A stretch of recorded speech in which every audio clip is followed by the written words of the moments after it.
Saludos mi gente, muy buenas noches, ya estamos en vivo para el primer episodio de Gothic Alley. Mi nombre es Daniel Crowman, soy autor del género gótico y de fantasía oscura. Y esta noche vamos a estar leyendo El gato negro de Edgar Allan Poe. Vamos a leer la primera parte como tal, no voy a leerlo completo hoy. Voy a estarlo leyendo en dos partes. Realmente es un cuento corto, no es tan largo. De hecho, en este libro que estoy leyendo, este libro es parte de una colección de 4 tomos de Edgar Allan Poe. Perdón, de Edgar Allan Poe, sí. Eh, este es el 3 y es el que contiene lo que vamos a estar leyendo. Y aquí son alrededor de 8 páginas, creo. Pero voy a estar leyendo hasta cierta parte y el próximo miércoles vamos a entonces a leer el final. Nada, mi gente, comencemos con una pequeña biografía de quién fue Edgar Allan Poe, que sé que muchos lo conocen. Y de hecho es el autor perfecto para comenzar el primer episodio de Gothic Alley, ya que él es reconocido como el padre de la literatura gótica, de la literatura de horror. Nació, de hecho cumple el natalicio ya mismo, este lunes 19 de enero. Nació el 19 de enero de 1809, fue escritor, poeta, crítico y editor estadounidense. Considerado una figura central del romanticismo tardío y de la literatura gótica en Estados Unidos. Huérfano desde temprana edad, fue acogido por la familia Allan, con quienes mantuvo una relación conflictiva. Estudió en la Universidad de Virginia y tuvo una breve experiencia militar, etapas marcadas por la inestabilidad personal y económica que lo acompañó durante toda su vida. Su obra se caracteriza por una exploración profunda de la psicología humana, abordando temas como la culpa, la obsesión, la locura y la muerte. Poe se distanció del gótico europeo tradicional al centrar el horror en la mente de sus personajes y en el uso del narrador poco fiable. Fue un importante teórico del cuento moderno, defendiendo la brevedad y la unidad de efecto. Además, sentó las bases del relato detectivesco, con la creación del personaje C. Agustín Dupin. Su única novela, la narración de Arthur Gordon Pym de Nantucket, de 1838, refleja su interés por la ambigüedad y lo inquietante. Murió en 1849 en circunstancias no del todo esclarecidas. Su legado ha influido de manera decisiva en la literatura de terror y en la narrativa moderna, consolidándolo como uno de los autores más influyentes del canon literario occidental. Bueno, mi gente, esa fue la biografía de Edgar Allan Poe. Ahora voy a comenzar con el relato. Quiero notificarles. Este es un relato, yo lo leí, la verdad me impactó, un relato fuerte. Este relato incluye, para verdad, yo sé que muchos no estamos de acuerdo con eso, pero recuerden que estamos leyendo en el contexto de los 1800, que fue cuando se escribió su obra. Y este relato incluye maltrato animal y violencia doméstica. Y, ¿verdad? Por lo menos cuando lo hace, pues es bastante gráfico. Cuando lo leí, incluso a mí me impactó. Así que nada, les dejo entonces ese advice, tú sabes, esa disclaimer sobre la historia. Así que comenzamos, mi gente. El gato negro de Edgar Allan Poe. Primera parte. No exijo ni espero que el lector crea la historia tan salvaje como sencilla que estoy a punto de escribir. Estaría loco si lo esperara, en un caso en el cual mis propios sentidos rechazan la propia evidencia. Sin embargo, no estoy loco, tampoco estoy soñando. Pero mañana moriré y hoy quiero aligerar el peso de mi alma. Mi objetivo inmediato consiste en enseñar al mundo de forma sencilla, sucinta y sin comentarios, nada más que una serie de hechos domésticos. La consecuencia de estos hechos me ha aterrorizado, me ha atormentado, me ha destruido. Sin embargo, no intentaré explicarlos. Para mí solo significaron horror. Para muchos parecerán menos terribles que extravagantes. Tal vez, de ahora en adelante, algún intelecto podría reducir mi fantasma a un lugar común. Algún intelecto más calmado, más lógico y mucho menos excitable que el mío, que percibirá en las circunstancias que detallo con horror, nada más que una sucesión natural de causas y efectos. Desde mi infancia me destaqué por mi docilidad y mi bondad. La sensibilidad de mi corazón era tan notable que muchas veces fui objeto de la burla de mis compañeros. Me gustaban mucho los animales y mis padres me premiaron con una gran variedad de mascotas, con las que pasaba la mayor parte del tiempo. Y lo que más y lo que más me colmaba de felicidad era darles de comer y acariciarlas. Este especial rasgo de mi personalidad aumentó con los años y en mi edad adulta encontré así una de las principales fuentes de placer. No es necesario que me esfuerce en explicar la naturaleza o la intensidad de la gratificación que conlleva el afecto de un perro fiel y sagaz. Algo en el amor generoso y sacrificado de una bestia toca directamente el corazón de una persona que ha tenido ocasión de probar la falsa amistad y la vulnerable lealtad del hombre. Me casé joven y tuve la felicidad de que mi mujer compartiera mis gustos. Conocedora de mi especial devoción por los animales domésticos, no perdí ocasión de procurarme los más agradables. Teníamos pájaros, peces de colores, un perro precioso, conejos, un monito y un gato. Este último era un animal de gran tamaño y belleza, completamente negro y sagaz, hasta niveles sorprendentes. Al hablar de su inteligencia, mi mujer, que en realidad era bastante supersticiosa, aludía a la frecuencia a la antigua creencia popular que decía que todos los gatos negros son brujas encubiertas. Saludos a las personas que están en el chat, que están saludando. Saludos, mi gente. Encubiertas. No quiero decir que lo pensara seriamente y solo lo cuento porque me viene a la mente. Pluto, así se llamaba el gato, era mi animal preferido y mi mejor compañero de juegos. Solo yo lo alimentaba y me seguía por toda la casa. Incluso me resultaba difícil impedir que me siguiera por las calles. De esta forma, nuestra amistad duró varios años, a lo largo de los cuales mi temperamento y mi carácter en general, por acción del demonio, me avergüenza confesarlo, experimentaron un radical cambio negativo. Cada día me mostraba más malhumorado, más irritable, más indiferente a los sentimientos de los otros. Comencé a utilizar un lenguaje descontrolado para dirigirme a mi mujer. Llegué incluso a tratarla con violencia personal. Por supuesto, mis animales también sintieron mi cambio de humor. No solo los descuidaba, sino que los maltrataba. Sin embargo, con Pluto mantuve el suficiente control para no llegar a maltratarlo. Aunque no tenía ningún reparo en maltratar a los conejos, al mono, incluso al perro, cuando se me acercaba por accidente o por afecto. Pero la enfermedad crecía dentro de mí. ¿Qué enfermedad es comparable al alcohol? Y finalmente, hasta Pluto, que ya estaba envejeciendo y se mostraba hasta entonces algo irritable. Hasta Pluto empezó a experimentar los efectos de mi mal humor. Una noche, al volver embriagado a casa, después de una de mis salidas por la ciudad, me pareció que el gato me invitaba.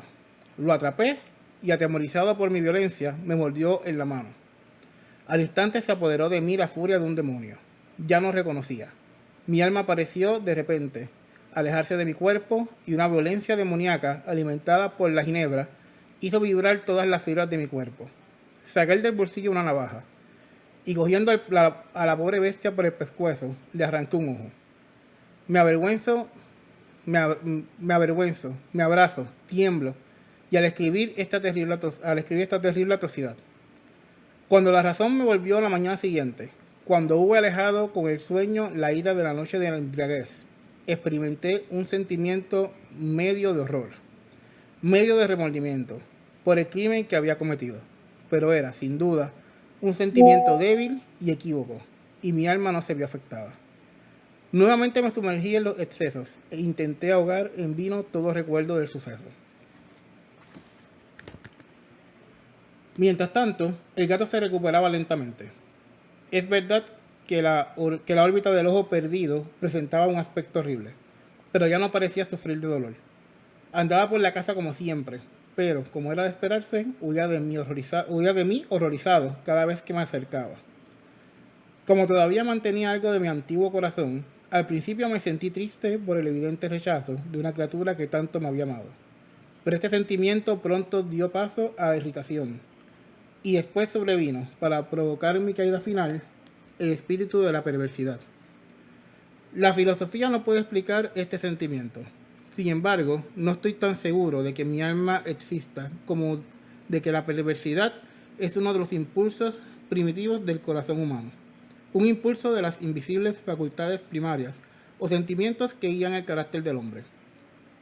¿Quién no se ha visto cientos de veces cometiendo una acción vil o estúpida solo porque sabe que que no debería hacerlo? No tenemos una inclinación permanente, contradictoria con nuestro juicio, a violar la ley, por el solo hecho de entenderla como tal. Quiero decir que este espíritu de perversidad contribuyó a mi caída final.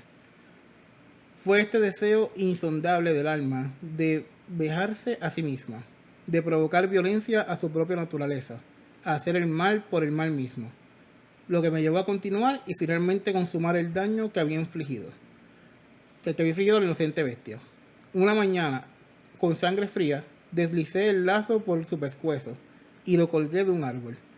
Lo colgué con lágrimas en mis ojos y con el más amargo de los remordimientos en el alma. Lo colgué porque sabía que al hacerlo estaba cometiendo un pecado mortal que comprometía mi alma inmortal, si fuera posible, aún más allá del alcance de la infinita misericordia del Dios más misericordioso y más terrible. La noche siguiente al crimen me despertó el grito de fuego. Las cortinas de mi cama estaban en llamas. Toda la casa estaba ardiendo con gran dificultad. Mi mujer, un sirviente y yo mismo escapamos del incendio. La destrucción fue total. Toda mi riqueza terrenal se consumió y desde entonces me resigné a la desesperación. No quiero caer en la debilidad de establecer una secuencia de causa y efecto entre el desastre y la atrocidad, pero estoy detallando una cadena de acontecimientos y no quiero que falte ningún eslabón. Al día siguiente del incendio, fui a visitar las ruinas. Todas las paredes, salvo uno, habían caído. La excepción era una pared interior, no muy gruesa, que se hallaba en el medio de la casa y contra la cual se encontraba el cabecero de mi cama. Allí el material había resistido bastante la acción del fuego, hecho que le atribuyó a que hubiera sido colocado recientemente. Alrededor de esta pared se concentró una multitud y muchas personas examinaron una parte del muro con especial atención. Las palabras extraño, singular y otras expresiones similares me llamaron la atención. Me acerqué y vi, como tallada en bajo relieve, sobre la blanca superficie, la figura de un enorme gato. La nitidez de la impresión era realmente maravillosa. Había una cuerda alrededor del pescuezo del animal. Al contemplar por primera vez esta aparición, no podía considerarla otra cosa. Me invadió una sensación de asombro y terror, pero finalmente pude reflexionar. Recordaba que el gato había sido ahorcado en un jardín adyacente a la casa. Ante la alarma de incendio, el jardín había sido invadido de inmediato por una multitud y alguien debía haber cortado la cuerda y arrojado al animal en mi dormitorio, por una ventana abierta. Tal vez esto había ocurrido para despertarme del sueño. La caída de las otras paredes había comprimido a la víctima de mi crueldad en el material recién colocado, la cal. Junto con las llamas y el amoníaco del cadáver habían producido la imagen tal cual la acababa de ver. Aunque sí fue como me expliqué la sorprendente situación que acabo de relatar y logré satisfacer a mi razón, sino a mi conciencia. Lo ocurrido causó una profunda impresión en mi imaginación. Durante meses no me pude desprender del fantasma del gato, y durante este tiempo volví a mi espíritu una especie de sentimiento que parecía remordimiento, pero no llegaba a serlo. Llegué a lamentar la pérdida del animal y empecé a buscar en los viles ambientes que frecuentaba otro animal de la misma especie y de apariencia similar con el que reemplazarlo. Una noche, mientras estaba sentado, medio embriagado, en una taberna más que infame, me llamó la atención de repente un pequeño objeto negro que reposaba sobre uno de los inmensos toneles de ginebra o ron que conformaban la principal decoración del lugar. Había estado varios minutos mirando fijamente a la parte superior de este tonel, y lo que me sorprendió fue el hecho de que no había percibido de inmediato el objeto que allí se encontraba. Me acerqué y lo toqué con la mano. Era un gato negro, muy grande, tan grande como Pluto, y se le parecía en todo salvo un detalle. Pluto no tenía ni un solo pelo blanco en todo su cuerpo, pero este gato tenía una gran mancha blanca de forma indefinida, que le cubría casi toda la región del pecho. Bueno, mi gente, voy a dejar el relato hasta aquí. Falta la mitad la mitad más impactante. Pero esa otra mitad la voy a terminar de leer el próximo miércoles, por aquí en el live nuevamente. A resumidas cuentas, lo que hemos leído hasta ahora, este narrador está detallando unos hechos que le ocurrieron, o más bien que él causó, donde por motivos del alcohol comenzó a maltratar a sus mascotas y a su esposa. A su animal más preciado, su animal favorito, que era su gato negro, Pluto, le hizo daño, le sacó un ojo y terminó ahorcándolo. Luego de ese suceso hubo un fuego en la casa, donde por alguna razón, en la única pared que no se cayó, hubo una marca de relieve que aparentaba como que fuera el gato. Luego de eso encontró otro gato y ahí fue donde nos quedamos, mi gente. Así que nada, esto fue Gothic Alley por el día de hoy. La semana que viene terminamos la historia, así que pasen por aquí nuevamente para que vean el final. Nos vemos la próxima, mi gente.